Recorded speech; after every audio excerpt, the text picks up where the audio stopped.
Alors, comment se porte ce secteur de l'open source aujourd'hui, donc par rapport évidemment à des acteurs comme Microsoft, comme tout ce secteur-là? Où est-ce que vous situez tout cet univers? On ne va pas parler de Red Hat uniquement, mais voilà, est-ce que l'open source se porte bien? L'open source se porte bien. L'open source est un secteur qui croît dans une croissance à deux chiffres. Alors plus ce secteur grossit, plus il sera probablement difficile de croître à deux chiffres dans la durée. Mais enfin, aujourd'hui, ça croît à deux chiffres. Pour la première fois de son histoire, Red Hat, qui est le leader mondial du marché de l'open source, a obtenu, dépassé un résultat, un revenu de plus d'1 milliard de dollars en clôture de l'année fiscale précédente. Pour nous, ça nous dit bien que les logiciels libres ne sont pas des logiciels gratuits. Exactement. Ça n'est pas gratuit. C'est une alternative aux logiciels propriétaires.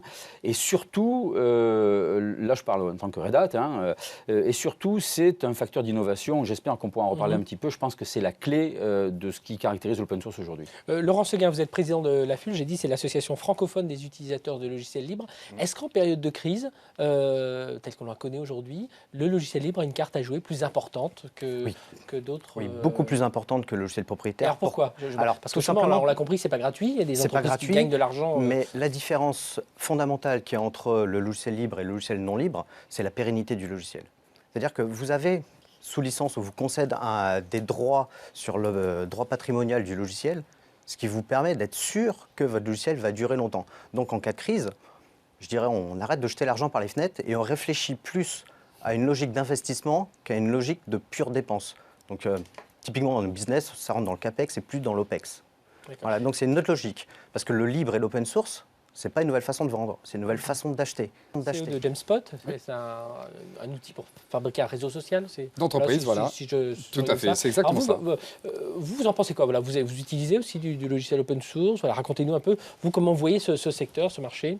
Alors, nous, on utilise également l'open source, parce que je pense que l'open source, c'est effectivement un changement radical dans la façon dont les éditeurs de logiciels conçoient maintenant des systèmes.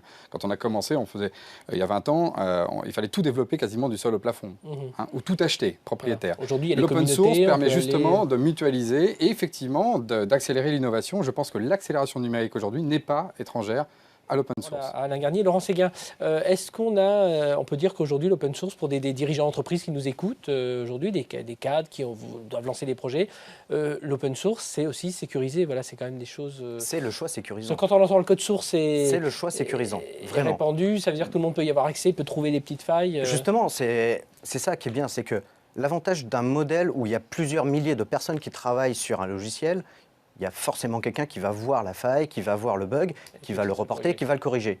Pour vous donner un ordre d'idée, pour que les gens comprennent, Firefox, un bug trouvé, c'est corrigé en 24 heures. Internet Explorer, c'est corrigé en 5 ans. Voilà. Je pense que c'est très important ce qui vient d'être dit. C'est que c'est un paradoxe en fait. Cette communauté open source qui est faite d'un assemblage de gens qui n'appartiennent pas à la même entreprise, en réalité a une telle force de frappe en termes de développement, d'innovation, de debug et un niveau qui est vraiment, je le répète, très élevé, on a vraiment des gens de très très haut niveau, a une aptitude à faire évoluer et à innover sur les logiciels qui est supérieure à toute autre force de développement qu'on peut trouver ailleurs.